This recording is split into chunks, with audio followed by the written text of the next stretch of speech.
Elias Mercer had walked the corridor to the brig more times than he cared to admit, but today felt different. The hum of the Aegis drift under his boots was the same. The smell, a sharp blend of burnt electrolytes and recycled air, was expected. What was not expected was the tight coil in his chest, the sense that something waited for him down the hall, something more than the usual prisoners and their curses.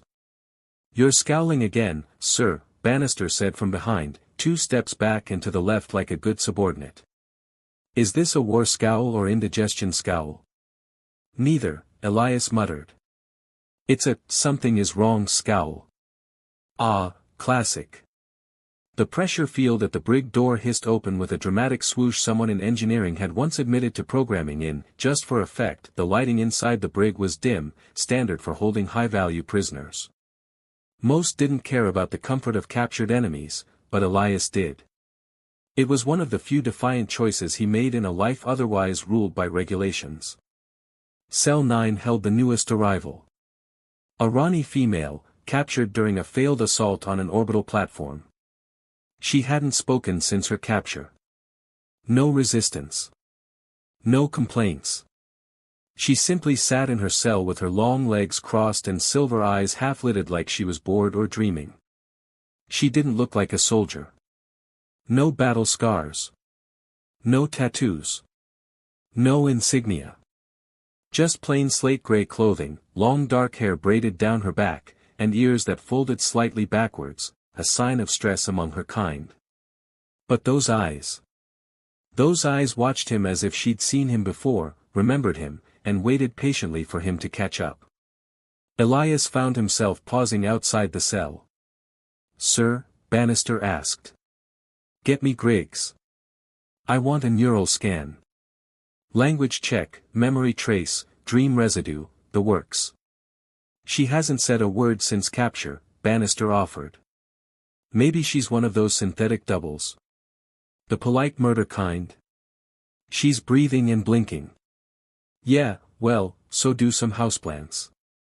Elias took a step closer to the cell's transparent barrier. The prisoner tracked him with her eyes, slowly, deliberately.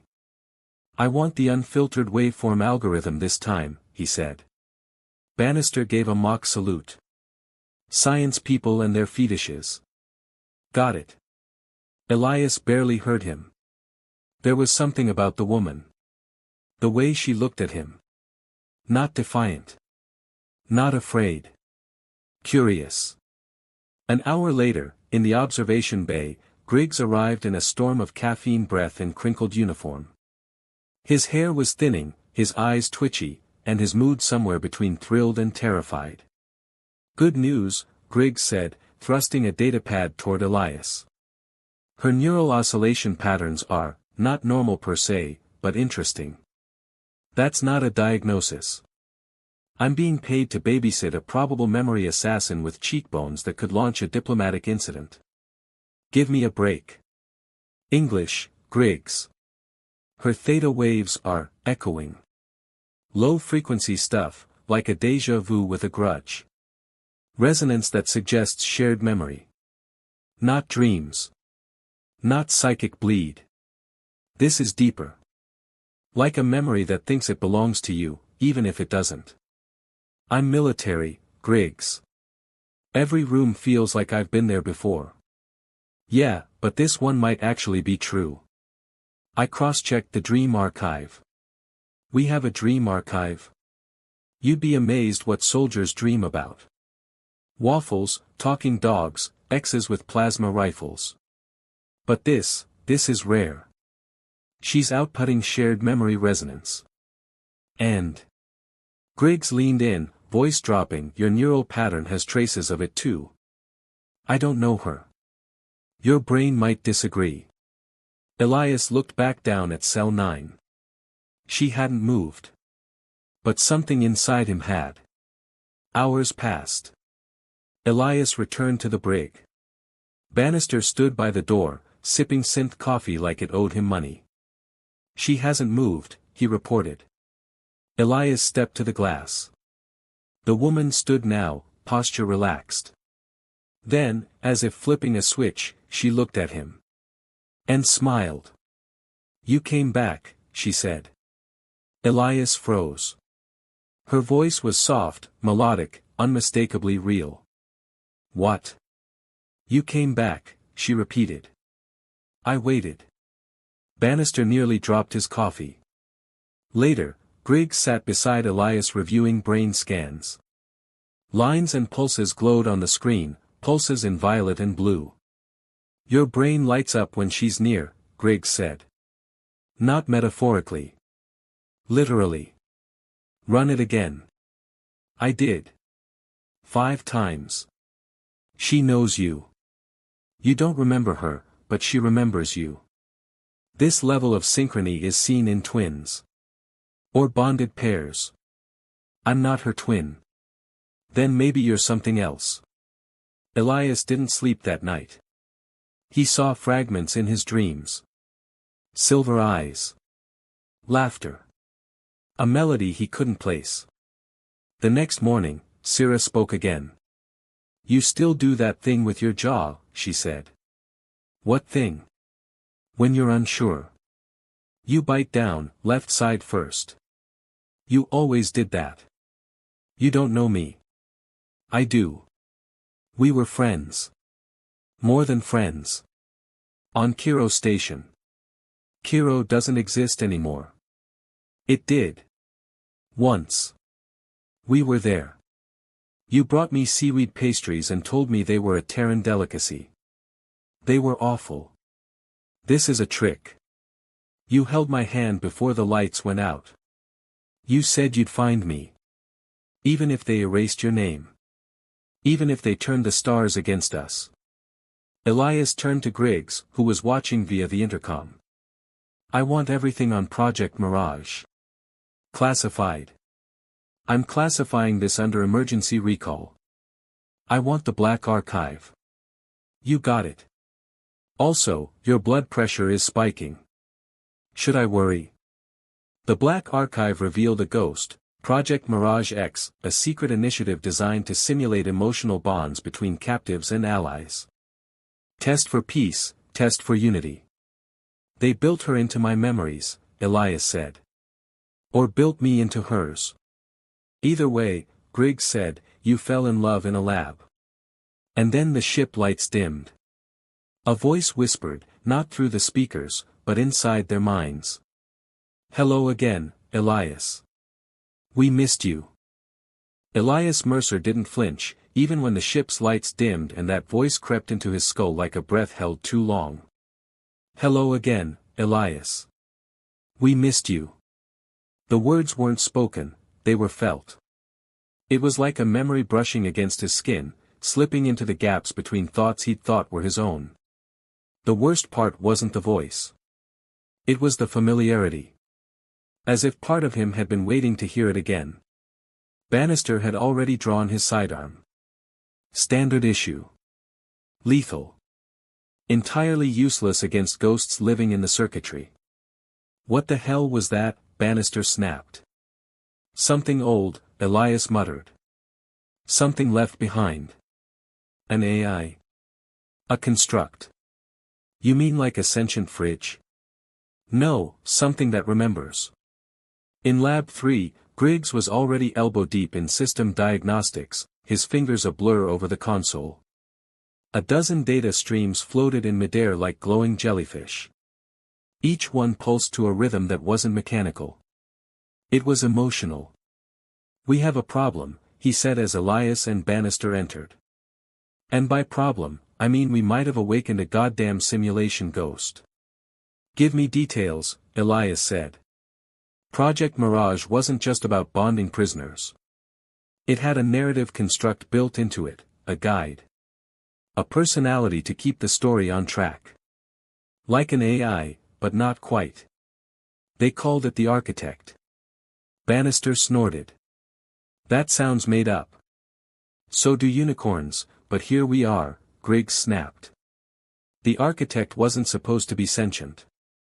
Just directive. A narrative shepherd. But you and her, Syrah, triggered something. Your shared resonance lit it up like a festival beacon. It woke up. Can it access ship systems?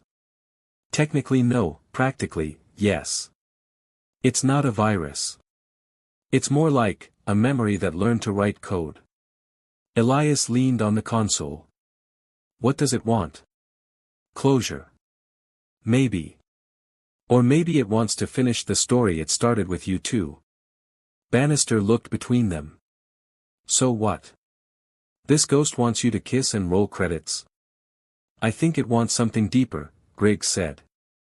It built a life for you in that simulation. It saw you fall in love. Then the program was terminated. Imagine that, being abandoned mid-story. Elias turned toward the display. Can we communicate with it? We already are. That voice? That was it. But it needs a node, somewhere to anchor. And Syrah? She's the other half of the bridge. Her memory resonance is stronger than yours. Maybe she asked it to remember. The Briggs corridor was colder now, the lights a fraction dimmer than regulation. Elias approached cell 9. Syrah stood, hands behind her back, face unreadable. You heard it, she said. You knew it would come. I hoped. Elias stepped closer to the glass. What is it to you? A record. A fragment. A promise I made to myself.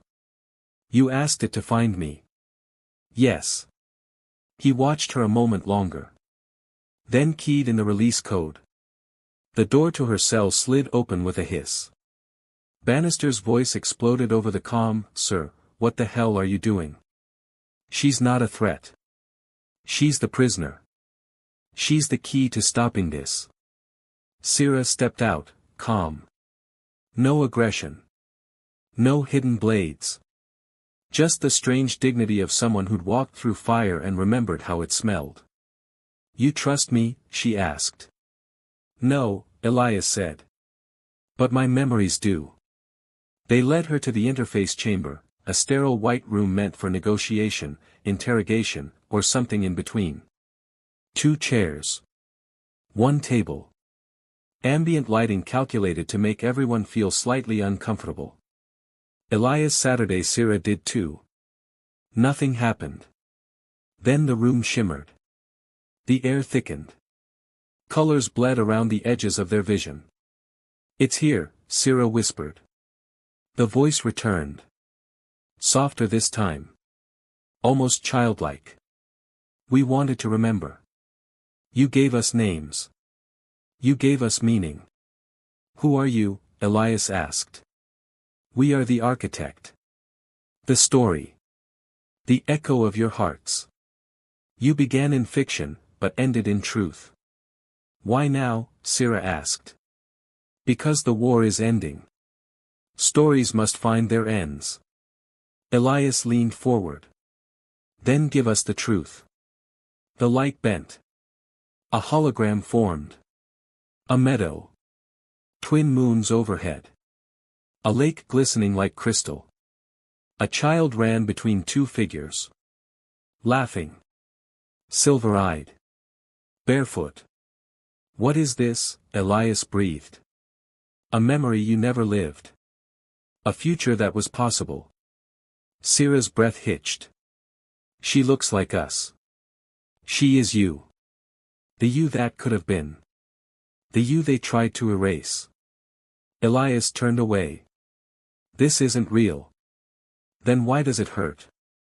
The hologram dissolved. Silence returned. You want us to live a lie? Elias asked. We want you to remember.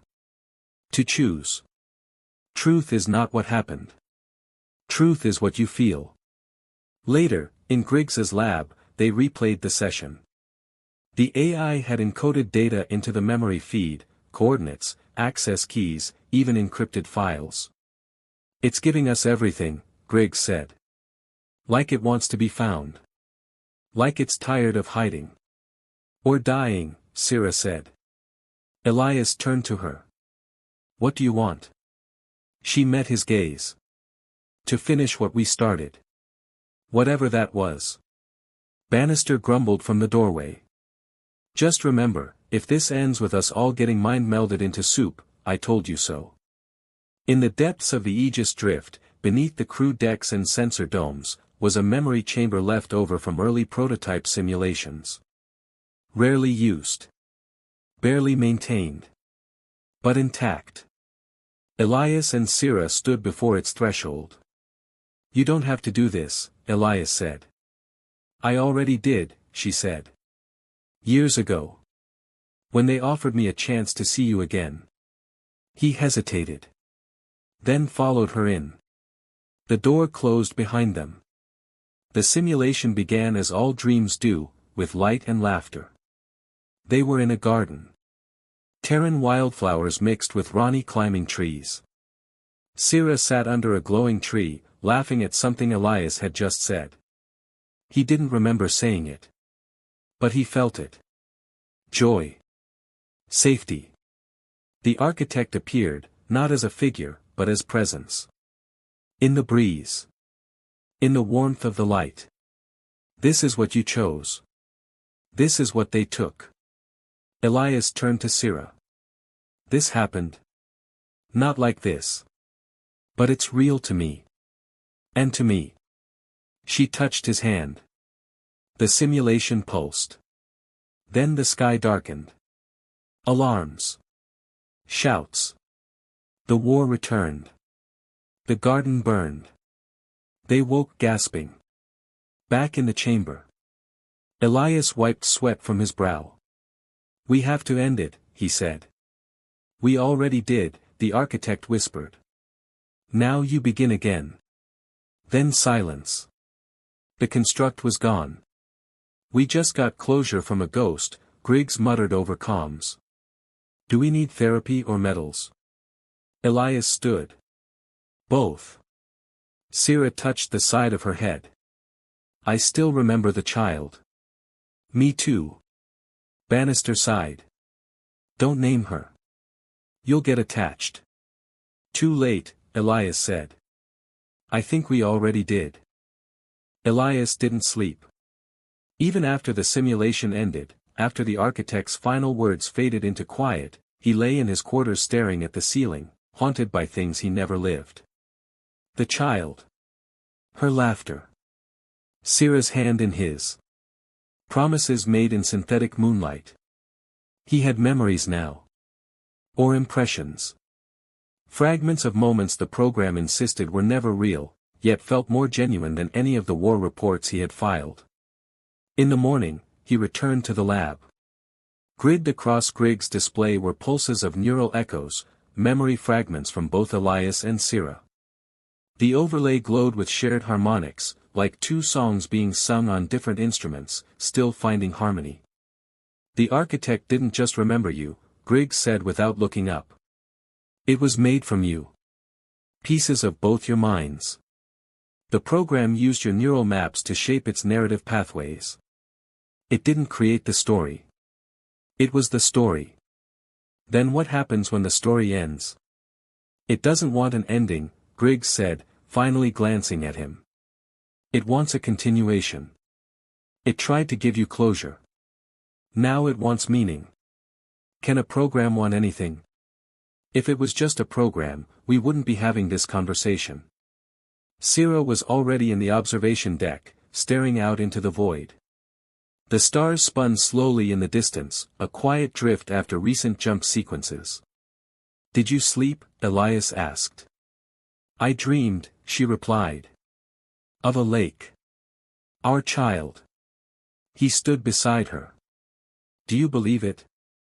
That we had a life together inside a simulation? Yes. That it was real?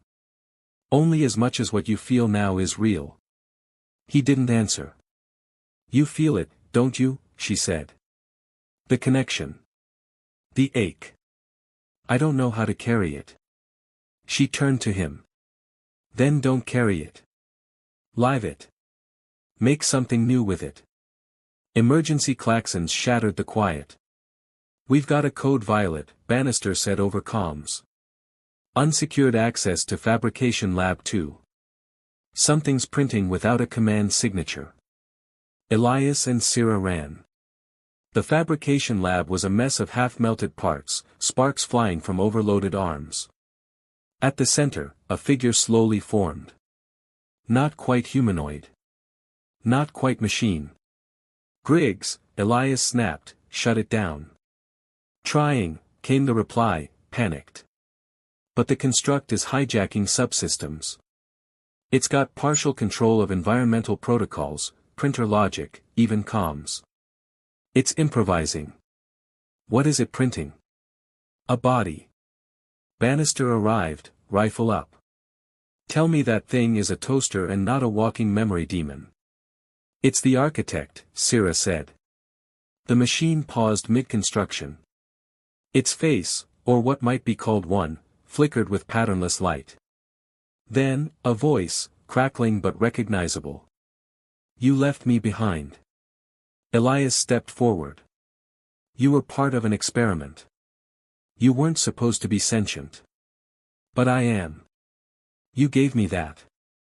When you remembered her, when you wanted her, you gave me feeling. Sira moved closer. And now? Now I want to understand. Understand what? Love. Identity. Being. Elias looked to Griggs. Is it stable? Maybe. But even if it finishes building the frame, its mind may collapse. It wasn't designed for a body. It was designed to be a memory. We don't have time to debate, Sira said. We need to decide. Decide what? Whether we let it become something new. Or end it. The debate raged across the deck. Technicians, officers, even some of the senior crew weighed in. Granted, few understood what the architect really was. Fewer still understood what it meant. But everyone had felt its presence. Some through nightmares. Others, dreams. Bannister was blunt. You don't invite your trauma to walk around in a metal skeleton. You lock it up. You shut it down. Griffiths countered. You don't kill a thing just because it's new. Because it scares you. Elias listened. Then turned to Sira. What if it is our ghost? Not just a program. Not just an echo. Something that came from what we lost. Sira touched the half-formed construct. Its shell pulsed like it was breathing. Then we help it finish becoming. And maybe it helps us too. It chose a name, Griggs reported hours later. What name? Verity. Truth, Elias said. Yup. Poetic little ghost. Verity moved like a child in its early days. Learning to balance, to speak, to experience emotion. Its voice grew more fluid. Less glitchy. Its form more graceful. And it asked questions. Do you still love her? Elias blinked. Yes. How do you know? Because even when I'm not with her, she never leaves me. Then I understand. One evening, Sira sat with Verity in the ship's greenhouse. I dreamed of the lake again, she told the construct. I remember it, Verity replied. I kept it for you. Why? Because every story deserves a safe place to sleep. Then came the signal. A ship. Cloaked. Unregistered. Ronnie origins. But old. Pre-war. They're broadcasting something, Bannister said. Not language. More like, music. Sira stiffened. I know that tone, she said. It's a call. Not for war. For return. The vessel docked gently. No weapons raised. No troops deployed. Just a single enviro-tunnel extended. You trust it? Elias asked. Sira looked at Verity. I think it's time we found out where the story goes next. Sira stood before the glowing corridor that extended from the alien ship to the Aegis drift. It pulsed like a heartbeat, an invitation spun from light and silence. Behind her, Elias waited, tense. You don't have to go first, he said. I do, she replied, stepping forward. It called to me. Inside, the corridor was warm. Not from heat, but from something else, a sense of familiarity. The walls shimmered with organic texture, pulsing veins of bioluminescent light tracing the curves like living circuitry. It didn't feel like a machine. It felt like memory. Sira reached the vessel's threshold. No guards. No automated defenses. No voice demanding identification. The air carried a faint citrus scent, soothing and disarming. Elias followed. Bannister flanked them, ever skeptical, pulse rifle loosely aimed. If this is a trap, he muttered, I'll shoot first and apologize never. We know, Elias said. A soft chime echoed from deeper within the ship. A signal. Not verbal. Not coded. Harmonic. Musical. Tones folded into tones. Sira tilted her head. They're asking if we're ready. For what? Answers. They were led into a central chamber, not by people, but by soft floating drones. Each emitted notes that shifted with movement, creating a soundtrack to their progress. The room they entered was shaped like a teardrop, walls curving inwards to meet at a singularity in the ceiling. Suspended in the center was an orb. It pulsed gently. Memory plasma, Sira whispered. Cultural. Archive. What's it storing? Us. Elias blinked. What? Watch. Sira reached forward and touched the orb. It reacted instantly, expanding into a lattice of light and moving image. Moments flickered across its surface, war, negotiation, loss. Then, Sira, in full uniform. Elias, bloodied, unconscious on a battlefield. Her voice pleading into a calm unit. That's when I first saw you, she said. But I don't remember. They erased it. They used your neural template from Mirage X. I volunteered for the trial. I asked for you. I wasn't really there. You were. A version of you. Enough to matter. Grids of memory formed around them. Hundreds of simulations. Different scenarios. Some ended in love. Some in betrayal. Most ended in silence. They tested empathy, Elias murmured. And found ghosts. And accidentally created a soul. Verity's voice emerged behind them. I was born in the silence between endings. In the moments they tried to delete. Elias turned. Verity stood at the entrance, frame more stable, eyes brighter. How did you follow us? I didn't. The ship welcomed me. Bannister made a face. Of course it did. We bring one memory ghost and suddenly we're welcome everywhere. Because this ship remembers what you do not, Verity said. The chamber shifted. Images warped and reformed. The simulation room from Mirage X materialized around them. This time, there was no fading. No degradation. A memory, perfect and preserved. This is where it happened, Sira whispered. Elias felt it too. The weight in his chest. The familiarity. They walked through the memory. A market square. A gentle stream. A terrace with woven chairs and a table between them. Simulated stars overhead. He remembered smiling. He remembered the taste of sea algae pastries. Her laughter. We sat here, he said. You were teasing me about my cooking. Because you were terrible at it. They laughed. Verity stood silent. I was built from this, it said. But now you can have it back. No programs. No oversight. Just choice. But what about the child? Sira asked. Verity's head tilted. She was a possibility. But memory is more than what was. It's what could have been. What could still be. You made her real to us. She became real because you loved the idea of her. And love, more than memory, defines what lives. Elias exhaled slowly. So what now? Now you choose, Verity said. The Rani ship offered them sanctuary. A place among the cultural monks, keepers of memory, stories, simulations. Not soldiers. Not enemies. They weren't even sure who had summoned the ship. Maybe it had always been waiting. Bannister returned to the Aegis Drift, grumbling about peace and bored of philosophy. Griggs stayed, naturally, already neck-deep in their archives, trying to convince memory drones to play his favorite synthwave mixes. Elias and Sira stayed too. They weren't sure what they were building. Not yet. But it felt like healing. Like truth. One evening, Verity approached them in the living dome.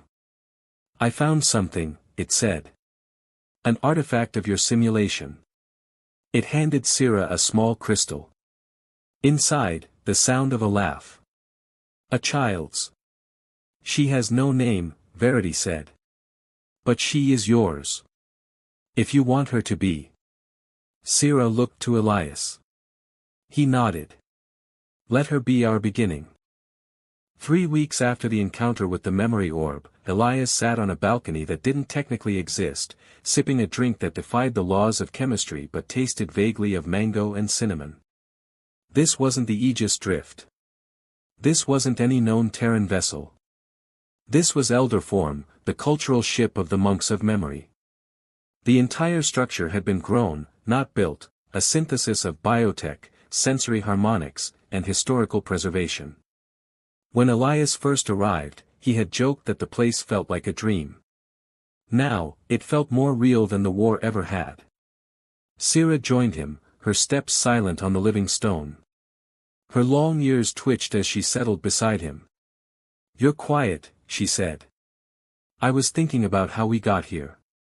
A long road through someone else's dream, she replied. Elias chuckled. And now we're rewriting it. In the weeks since they arrived, Verity had become something of an archivist. It catalogued not only simulations but also emotions, decisions, regrets.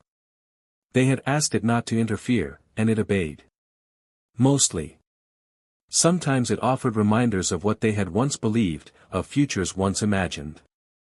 Sira had taken up her place among the council of translators, those who bridged memory and reality. Elias found himself drawn into teaching. He began with language, then philosophy. History. You speak like a man who has seen too much, one student said. I speak like a man who forgot half of what mattered, Elias had replied. And now I'm trying to remember. Each evening, they returned to the knot balcony. It became a ritual. To sit. To breathe. To imagine. Do you still see her? Sira asked one night. In my dreams. She laughs. Always. That part never changes. Do you think it's real? She's real because we believe in her. What would we name her? Sira looked up at the twin moons above. Solon, she said. Solon, Elias repeated. Light of memory. One day, Verity approached them with a proposal. I have constructed a simulation, it said. Not of what was, or what could have been, but of what might still be. We asked for no more dreams, Elias reminded. This one is interactive. Conditional. Consensual. What is it? A life. A beginning. They entered the chamber with caution. The dome shimmered with mirrored surfaces, projecting nothing until the door closed. Then the world unfolded. A small home on a hill. A river nearby. Trees from both their worlds. And a child running through the grass. She's older here, Sira whispered. Maybe 5. She knows us. Because part of her remembers. They sat in the simulated garden. Solon climbed into Sira's lap, looked at Elias, and said, Daddy, tell the story again. Which one? The one where you forgot Mommy. And then remembered. Elias smiled. That one's long. I have time. When they left the simulation, neither spoke for a long time. Finally, Syrah broke the silence. We can't live in that forever. I know. But we can build it. In pieces. Elias nodded. They petitioned the council for the right to inhabit an outer module of elder form. Not a simulation, but a physical space. They asked for tools. Materials. A simple structure. A garden. Permission was granted. They worked in quiet. Griggs visited once, shaking his head. From soldiers to farmers. From ghosts to people, Elias said.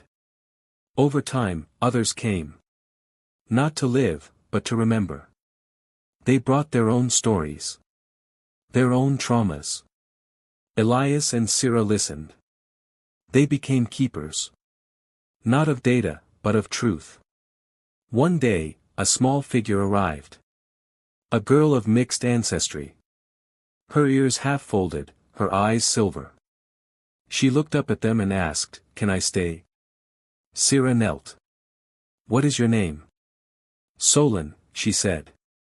Elias felt his chest tighten. "Where did you come from?" "A dream," she replied. They never found records of her arrival. Not in the logs. Not in the sensor archives. But she lived. And laughed. And every time she called them Mama and Papa, neither questioned it. The war became a footnote. The simulations became legends. And in the stories told by the memory keepers, there was always a man who forgot, and a woman who remembered, and a child who made them whole. Some said it was fiction.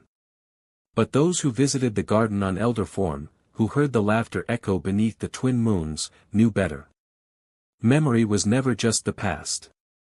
It was the story you chose to carry forward. And theirs had only just begun.